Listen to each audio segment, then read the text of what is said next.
bienvenue dans cette nouvelle émission du Club Eco. Club Eco que nous allons passer en compagnie de Sonia Martin Del Campo. Bonjour. Bonjour. Vous êtes la gérante de Sexo Habitat, un groupe de promotion immobilière basé au Pays Basque. Est-ce que vous pouvez nous dresser finalement une fiche d'identité de Sexo, qu'on comprenne un petit peu quel est son poids économique, quel est le cœur de votre activité? Oui, bien évidemment. Sexo Promotion a été créé en 2001 par Philippe Sexo, qui était le gérant juste avant mon arrivée en avril 2012. D'accord.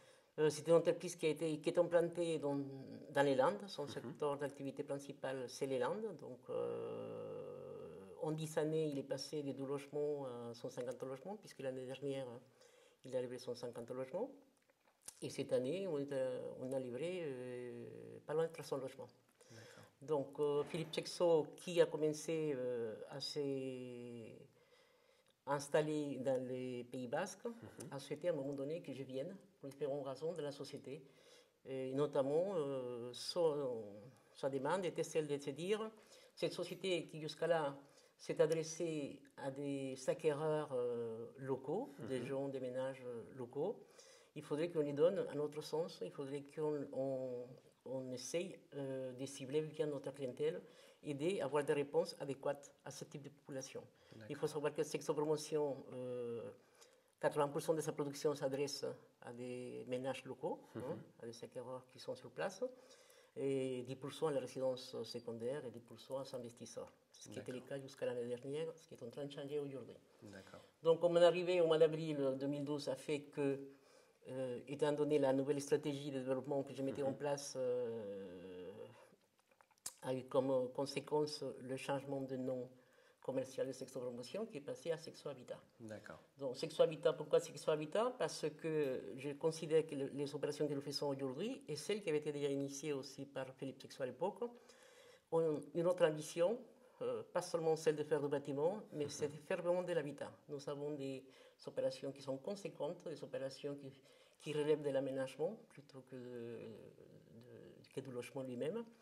Et je considérais que ces mots désignaient d'une façon beaucoup plus adéquate l'activité de Sexo Promotion. D'accord. Donc, mon arrivée depuis 2012 a fait que le secteur d'intervention de Sexo Habitat, maintenant, s'est déplacé sur les Pays Basques, puisque la plupart de nos opérations aujourd'hui sont dans les Pays Basques. Alors, pour comprendre peut-être ces démarches, il faut que je parle un peu de mon parcours, puisque, comme tout le monde sait, je pense, j'étais directrice générale déléguée du COL. Donc, le COL étant une coopérative qui fait de l'accession sociale. Donc, j'ai passé 17 ans dans cette entreprise. Et donc, tout cet acquis, toute cette expérience que j'ai eue lorsque j'étais dirigeante de cette société, j'essaye de l'appliquer dans la stratégie de développement de Sexo Habitat. Parce que moi, je suis persuadée qu'aujourd'hui, les promoteurs doivent se remettre un peu en cause. Ils doivent essayer d'avoir de nouveaux produits, ils doivent essayer d'avoir une autre approche par rapport aux clients et une autre façon de vendre. C'est une réponse à la crise qui frappe les promoteurs, justement? Bien évidemment. J'ai eu la chance, je dis aujourd'hui que c'est une chance, je dis c'est pas il y a un an et demi, de passer chez Sexo Habitat au moment où il avait une vraie crise. Une vraie crise, puisque c'était en avril, il y a 18 mois. Et bien évidemment, quand j'étais au col, je ne connaissais pas toute cette partie commerciale. Et les points et le stress de la vente. C'est le cas de le dire. Donc, j'ai eu cette chance, je l'ai dit, parce qu'il a fallu vraiment que je m'intéresse à la façon dont on vend, aux produits qu'on vend, à la nouvelle façon qu'ont les gens aujourd'hui d'aborder leur logement, puisque jusqu'à là, j'espère ne pas me tromper, je n'ai pas d'expérience dans les privés avant mon arrivée chez Sexo. Je pense qu'on vendait plutôt un prix et un lieu. Aujourd'hui, ce n'est pas le cas. Je pense qu'aujourd'hui, les gens, il y a de moins en moins d'opérations qui sont bien placées. Les opérations qui sont bien placées dans les Landes ou dans les Pyrénées Atlantiques, c'est des opérations qui sont très chères. J'en fais une aujourd'hui à Biarritz. On a 50 logements à Biarritz, mais ça ne s'adresse pas. Ça s'adresse à des gens qui habitent, mais qui ont quand même des salaires qui sont assez conséquents. Donc, ça fait que j'ai remis en question et j'ai mis en place un certain nombre de recherches. Je m'appelle ça des recherches à l'intérieur de Sexo Habitat, pour essayer de voir de quelle façon il fallait approcher ces gens, quels étaient les prix auxquels il fallait s'aligner, et de quelle façon éventuellement on pouvait faire des économies ou retravailler nos produits pour ne pas perdre la qualité tout en continuant à s'adresser à des gens, à des locaux. Et en gardant en tête que vous voulez toujours proposer quelque chose qui est en matière d'architecture et en tout cas d'un niveau assez relevé, assez soutenu. Mais disons, à la base, je suis architecte urbaniste, donc j'ai quand même travaillé 15 ans dans l'architecture. Donc, c'est un souci pour moi. Ça a été toujours un souci depuis que je suis chef d'entreprise, et même depuis que je suis architecte tout court, hein, parce que je suis toujours architecte. Mais je pense que vous ne pouvez pas vous contenter que de faire aujourd'hui quelque chose où il n'y a pas de la qualité. Quand je dis de la qualité, ce n'est pas forcément que dans l'architecture. C'est aussi dans les espaces, c'est dans les extérieurs, c'est pouvoir avoir des produits qui permettent aux gens de faire un compromis entre l'extérieur et l'intérieur, c'est avoir des produits bien évidemment performants, puisqu'aujourd'hui, de toute façon, la réglementation nous oblige à faire de la performance, mais ce n'est pas pour autant qu'elle nous oblige à faire du confort et de la qualité, elle nous oblige à faire de la performance. Donc, j'y tiens, parce que c'est sûrement une déformation du col. Je pense que les gens qui achètent chez nous, aujourd'hui, c'est des gens qui achètent, hormis les 20% dont je parle, des gens qui achètent pour la vie, hein, puisque c'est quand même des gens qui ont des revenus modestes, un petit peu plus aisés que ceux du col, mais qui sont quand même des revenus classe moyenne. D'accord. Donc la qualité pour moi c'est indispensable, la recherche pour moi c'est indispensable, ce que j'ai fait c'est au col, hein, avec différents axes à chaque fois, puisque aujourd'hui, dans les cadres des Sexo-Habitat, il y a des recherches et sur les financements, sur les nouveaux produits à sortir, de quel type, à quel stade et de quelle taille, à quel endroit, mais aussi sur, je dirais, une petite pierre sur le respect de la planète, quoi. Voir comment on peut un petit peu intégrer dans nos opérations de l'éco-responsabilité. D'accord. Alors parlons de vos opérations, justement, quel secteur ciblez-vous? Est-ce que vous voulez vous développer essentiellement au Pays Basque, comme on le disait tout à l'heure, sur le reste de l'Aquitaine, sur Bordeaux, sur la région parisienne? Je crois que vous êtes implanté là-bas aussi. Aujourd'hui, on est, comme je vous disais, la maison de mère, elle est à Saint-Massantiros. Je vous disais aussi qu'on s'est déplacé, puisque le centre d'activité aujourd'hui est plutôt le Pays Basque, mais ça n'avait pas dit qu'on n'a pas des opérations sur les Landes. Et ce qui fait que notre siège social va se déplacer à la fin de cette année à Bayonne. Ça, c'est une première décision que j'ai prise il n'y a pas longtemps, puisque mon pour être secteur, plus près du marché. Plus près du marché. Ensuite, on a aujourd'hui développé une Sexo-Habitat et à Bordeaux, puisque je pense que là aussi il a un besoin d'emploi et un besoin d'habitation. Toujours en train de cibler la même catégorie des ménages, hein, puisque j'ai un programme qui est en train de se mettre en place à Andernos, où j'espère sortir des prix défiant toute concurrence. Parce que derrière, il a des engagements que j'ai pris, parce que derrière, il a quand même cette passé de social qui fait que j'ai la confiance dans un certain nombre de personnes qui m'ont vu faire. Donc, on va essayer aussi à Bordeaux de cibler cette même catégorie de personnes. On est aussi à Toulouse. Ce n'est pas la même catégorie. À Toulouse, on fait plutôt des opérations toutes petites, en corps de ville, plutôt chères, je n'ai pas peur de le dire, puisque ce n'est pas parce que j'attaque ma cible principale et celle des ménages à revenus moyenne que je ne peux pas faire du plus haut de gamme et même essayer de faire un petit peu moins cher pour des gens qui ont moins de moyens. Donc, dans les cas d'Andernos, par exemple, je vais essayer de mettre en place de l'habitat participatif et même peut-être des prêts à finir, j'en sais rien, pour essayer d'atteindre des gens qui ont moins de moyens. Dans les cas de Toulouse, je m'adresse à des gens qui ont des moyens. On s'est développé depuis le mois de février, si je ne dis pas une bêtise. On s'est installé à Paris, plutôt pour l'instant en région parisienne. Et c'est pareil, c'est la même cible.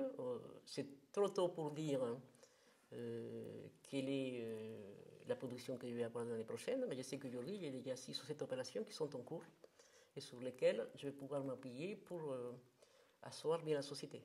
Puisque c'est un autre marché, c'est les prix ils sont plus ou moins les mêmes, on va dire, ça dépend où vous vous trouvez, mais c'est une autre façon de travailler, c'est une autre façon d'agir, c'est une autre façon de cibler les gens aussi. Donc on y va petit à petit. Aujourd'hui, le groupe compte combien d'emplois et pour quel chiffre d'affaires? Les chiffres d'affaires de cette année, puisqu'on vient de faire notre bilan, on vient de pas le fermer, le félicitations au 30 juin, il est de 45 millions. D'accord. Pour la société mère. Je pense qu'ici on compte les autres sociétés qui sont plus petites, bien évidemment, puisque Bordeaux, il existe depuis 4 ans, Toulouse depuis 3 ans, Paris depuis quelques mois. On doit tourner autour de 65 millions. D'accord. Aujourd'hui.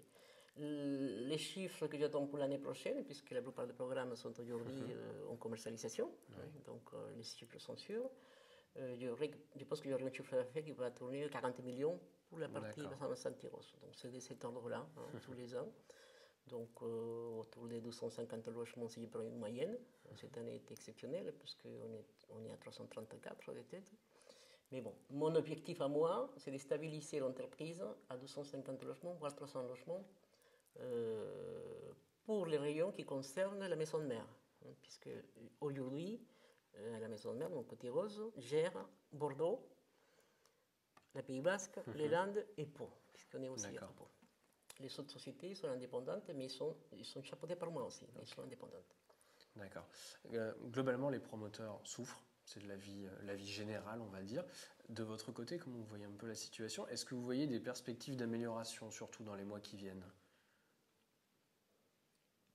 Pas beaucoup.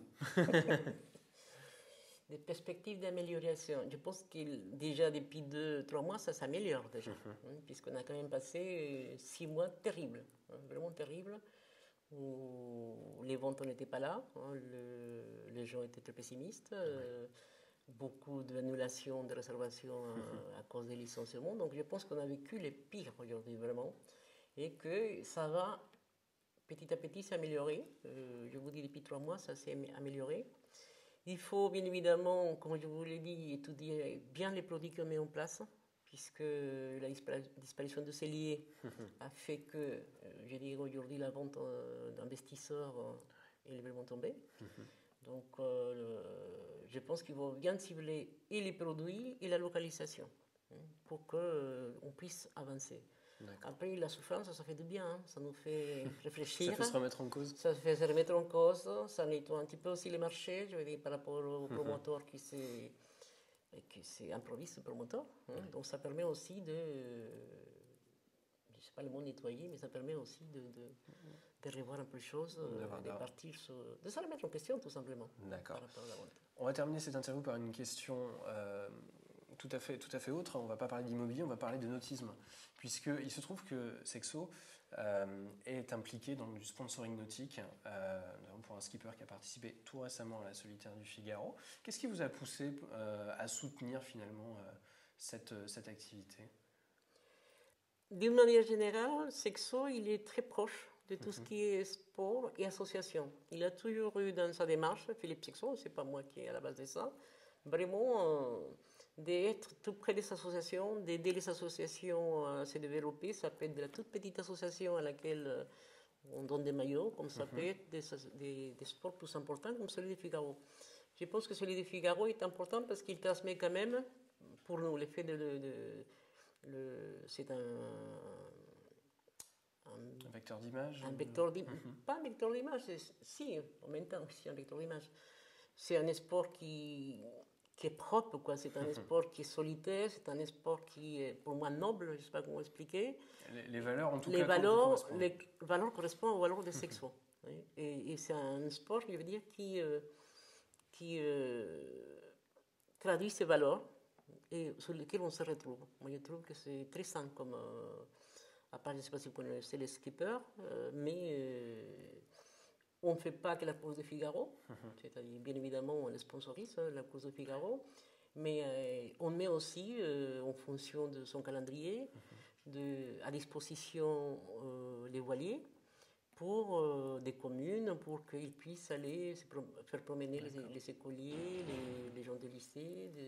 Donc, il y a autant de travail derrière qu'on fait pour mettre à la disposition des gens qui autrement n'auraient pu jamais monter dans un voilier, notamment des jeunes, des écoliers, cette voilier, cet sport. Et le skipper, il transmet sa passion pour ça d'une façon c'est à voir. C'est une belle initiative en tout cas. Sonia Martin Del Campo, merci beaucoup d'avoir participé à cette émission. C'est moi qui vous remercie. Bon vent à Sexo Habitat, donc merci à vous de nous avoir suivis. À demain pour une nouvelle émission du Club Éco. Bonne journée.